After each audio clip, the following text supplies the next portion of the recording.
नमस्कार। आर्थिक विचारों के इतिहास के अंतर्गत हम अनेक अर्थशास्त्रियों के आर्थिक विचारों का अध्ययन कर चुके हैं। आज हम बात करते हैं जे.के. मेहता की।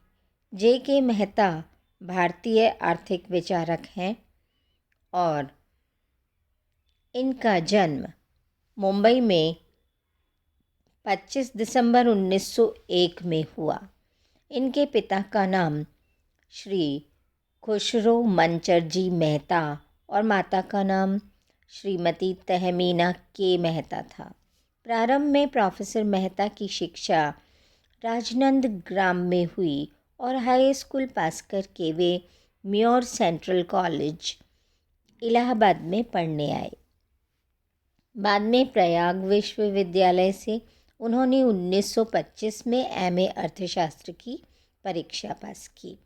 1925 से 1927 में वे वहीं शोध करते रहे और 1927 से 1969 तक प्रोफेसर मेहता प्रयाग विश्वविद्यालय में अर्थशास्त्र के सफल प्राध्यापक रहे।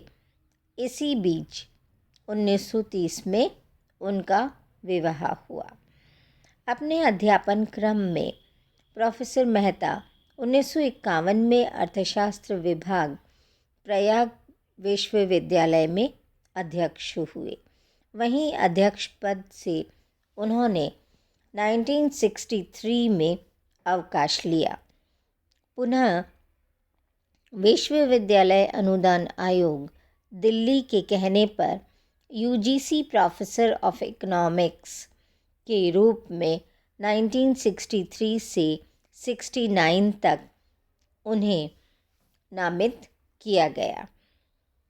इसी बीच वे अध्ययन तथा ग्रंथ लेखन और निबंध के साथ साथ शोध विद्यार्थियों को भी शिक्षा देते रहे। उनकी अनेक रचनाएं हैं, जिनमें प्रमुख रचनाएं the elements of economics, mathematically interpreted, philosophical interpretation of economics, groundwork of economics, the nature, classification and principles of public revenue and expenditure finance, public finance, foundations of economics, economic problems of modern India, lectures on modern economic theory, studiesm, advanced economic theory, economics of growth, principles of exchange, rhyme, rhythm and truth in economics, economic development, principles and problems, a guide to modern economics। इस प्रकार से ये 14 पुस्तकें professor Mehta की वे रचनाएं हैं जिनमें वे अपने संपूर्ण आर्थिक चिंतन को लिखकर प्रस्तुत कर चुके हैं। उनका संपूर्ण आर्थिक चिंतन भारतीय परंपरा से साथ ही नीति शास्त्र और दर्शन से प्रभावित रहा है। प्रोफेसर मेहता के आर्थिक विचारों को हम कुछ विशेष भागों में विभक्त करके देख सकते हैं, जैसे अर्थशास्त्र की परिभाषा। अर्थशास्त्र की परिभाषा को उन्होंने बिल्कुल नए रूप में प्रस्तुत किया है, क्योंकि अर्थशास्त्र को उन्होंने बिल्कुल नया दृष्टिकोण दिया, जो कि पाश्चात्य देशों के अर्थशास्त्रियों से बिल्कुल भिन्न है और भारतीय संस्कृति और परंपरा के अनुकूल है। भारतीय विचारकों, ऋषियों और मुनियों ने सदैव से मनुष्य को अपनी इच्छाओं को कम करने के उपदेश दिए। सादा जीवन, उच्च विचार के आदर्श को सामने रखा। महात्मा गांधी के विचार के अनुसार मनुष्य का मस्तिष्क एक व्याकुल चिड़िया की भांति है। जितना उसे मिलता है उतनी ही अधिक वह इच्छा करती है और असंतुष्ट रहती है। प्रोफेसर मेहता ने इन्हीं उपदेशों को अधिक स्पष्ट शब्दों में व्यक्त किया और बताया कि वास्तविक सुख इच्छाओं की अधिकता में नहीं अपितु उनके कम से कम रहने में होता है। और इस प्रकार उन्होंने अर्थशास्त्र की एक भिन्न परिभाषा व्यक्त की। अर्थशास्त्र वह विज्ञान है जो मानवीय आचरण का इच्छा रहित अवस्था में पहुंचने के लिए साधन के रूप में अध्ययन करता है। इस प्रकार प्रोफेसर मेहता ये मानते हैं कि मानव व्यवहार मस्तिष्क की बेचैनी और संतुलनहीनता का ही परिणाम होता है। अतः आवश्यकता इस बात की है कि मनुष्य के ऊपर जिन बाह्य शक्तियों के प्रभाव के कारण असंतुलन होता है उन असंतुलन की अवस्था, क्योंकि मनुष्य की आवश्यकताएं अनंत हैं और उनको संतुष्ट करने वाले उपलब्ध साधन सीमित हैं और यह संपूर्ण मानसिक असंतुलन इसी खाई का दुष्परिणाम होता है। इसलिए उनका मानना है कि मनुष्य को इस संतुलन को स्थापित करने के लिए दो कार्य किए जा सकते हैं। या तो वह अपने मस्तिष्क को असंतुलन दूर करने के लिए अर्थात आवश्यकताओं और साधनों के बीच की खाई को दूर करने के लिए साधनों की खोज करे या साधनों की वृद्धि करे। दूसरा तरीका यह हो सकता है कि संतुलन की अवस्था को प्राप्त करने के लिए स्वयं मस्तिष्क को ऐसी अवस्था में रखा जाए कि वह बाहरी शक्तियों द्वारा प्रभावित ही न हो। इस हेतु मस्तिष्क को दबाने की नहीं बल्कि शिक्षित करने की आवश्यकता है। मानव व्यवहार का अंतिम लक्ष्य सुख प्राप्त करना होता है। इस विचार को ठीक से समझने के लिए संतुष्टि और सुख में उन्होंने अंतर स्पष्ट किया। अर्थशास्त्र में उपयोगिता या संतुष्टि शब्दों का प्रयोग किया गया है किंतु सुख का प्रयोग नहीं किया। यहाँ पर J.K. मेहता ने सुख शब्द का प्रयोग करते हुए इच्छा रहित अवस्था में पहुँचने की अर्थशास्त्र की उस तरकीब को बताया है। उनका मानना है कि जब मनुष्य की आवश्यकता की पूर्ति होती है तब मनुष्य को संतुष्टि प्राप्त होती है। यह संतुष्टि है, सुख नहीं। मनुष्य को सुख उस समय प्राप्त होता है जबकि उसको किसी आवश्यकता का अनुभव ही न हो, अर्थात वह अपनी सभी आवश्यकताओं को पूरा कर चुका हो और अब इच्छा रहित अवस्था में पहुंच चुका हो, तभी उसका मस्तिष्क संपूर्ण संतुलन की अवस्था में होगा। ऐसी अधिकतम सुख प्राप्त करने वाली स्थिति या इच्छा रहित अवस्था में पहुंचने वाली स्थिति धीरे धीरे प्राप्त हो सकती है।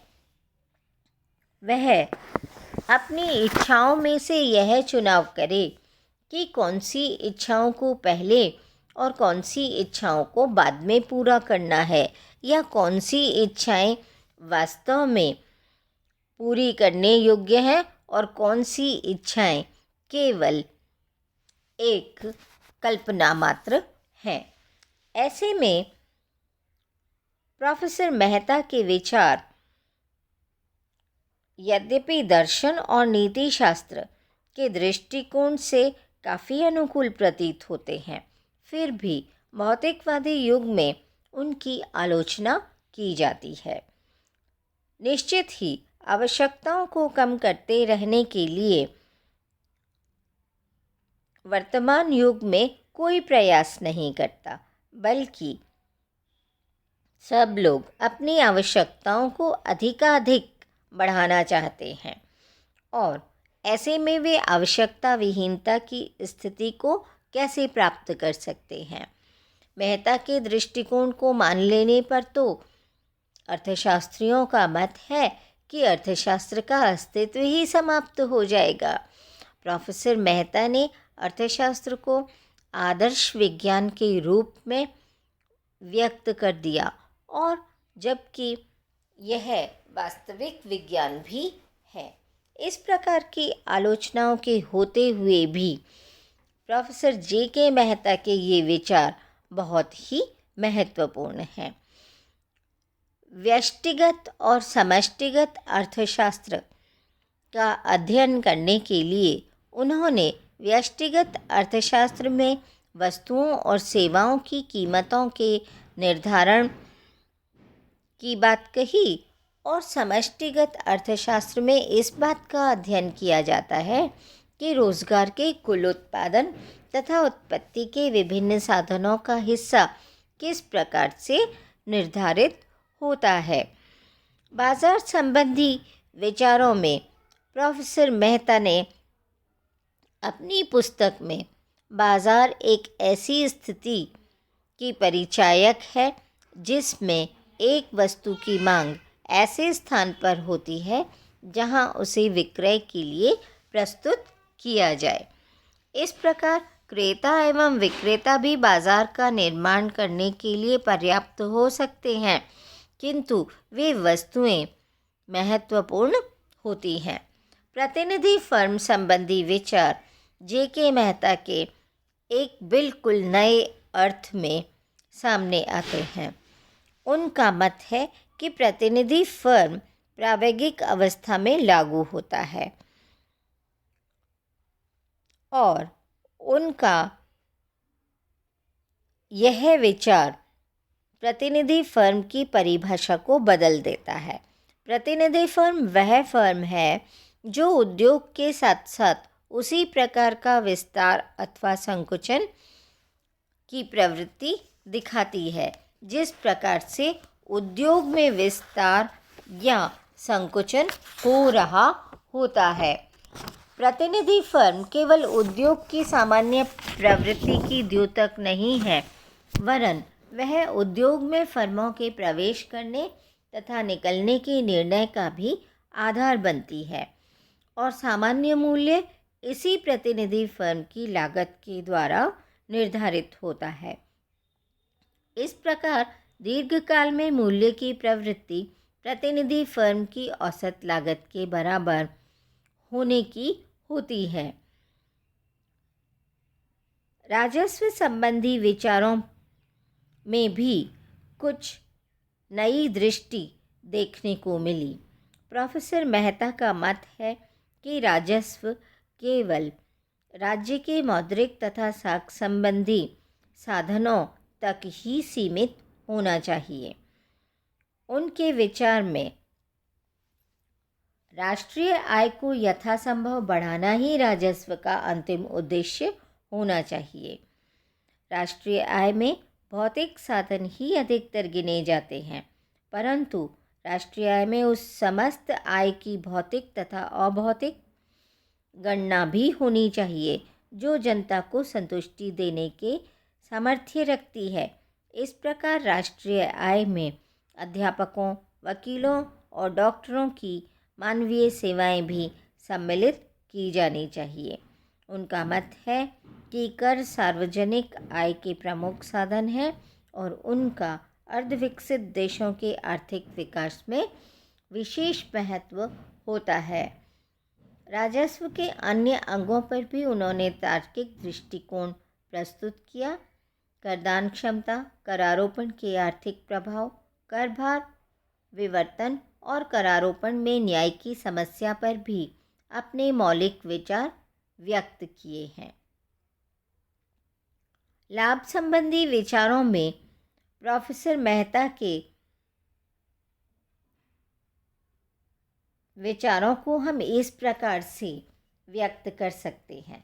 साहसोद्यमी ही स्वामी होता है और यद्यपि उसे कभी कभी हानि उठानी पड़ती है, उसे अतिरेक भी प्राप्त होता है, क्योंकि अंततः स्वामी ही शेष आयों का अधिकारी है।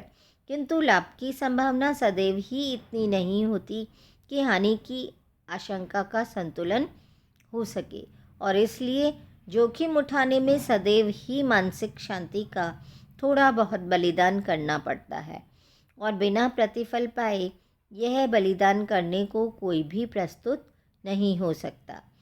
इसलिए जोखिम उठाने के लिए भी कुछ भुगतान करना पड़ता है, क्योंकि केवल स्वामी ही व्यवसाय का जोखिम उठाता है, उसे स्वयं ही उसका प्रतिफल मिलता है।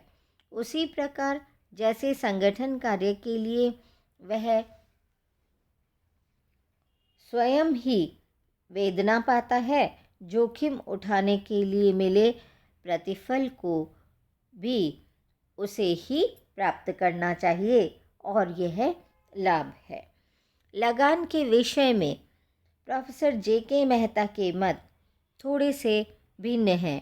उनके अनुसार भूमि शब्द का अर्थ है कि उत्पादन में उपयोग की गई कोई भी वस्तु, यहाँ तक कि वह किसी विशेष उपयोग के लिए जो विशिष्ट है भूमि है, कोई अपनी महत्वपूर्ण देन नहीं है। इस प्रकार लगान वह है जो प्राकृतिक, मौलिक और अनश्वर साधन को प्राप्त होती है। इस विशिष्टता के आधार पर उन्होंने पाया कि मनुष्य में भी भूमि का अंश है। इस हेतु उसे अतिरेक प्राप्त होता है, क्योंकि उसमें विशिष्ट योग्यता होती है। इस प्रकार उनके विचारों में हमें कुछ विशिष्टता दिखाई पड़ती है। प्रोफेसर मेहता के अन्य आर्थिक विचारों में उनका साम्य, विकास, योजनाकरण, इसके अतिरिक्त अर्थशास्त्र की गणितीय पद्धतियों और गणितीय साध्यों पर भी उनके विचार काफ़ी मौलिक रहे हैं। अर्थशास्त्र के कई सिद्धांत और विचार मेहता के प्रभाव कहकर भी प्रचलित हैं। उपभोग के सिद्धांत में प्रोफेसर मेहता का मौलिक विचार है कि पुरानी आवश्यकता ही भविष्य की आवश्यकता हो जाती है या नई आवश्यकताओं का सृजन होता है। प्रोफेसर मेहता की मौलिक देन यह भी है कि उन्होंने विनियोगकर्ता न केवल हानि की जोखिम उठाता है, बल्कि भविष्य के लाभ प्राप्ति की संभावना को भी स्वीकार करता है। इस प्रकार प्रोफेसर मेहता के आर्थिक विचार काफ़ी मौलिक विचार हैं, और इन्होंने भारतीय आर्थिक विचारों की परंपरा का निर्वहन करते हुए उनमें काफ़ी आदर्शवादिता का पुट दिया है। धन्यवाद।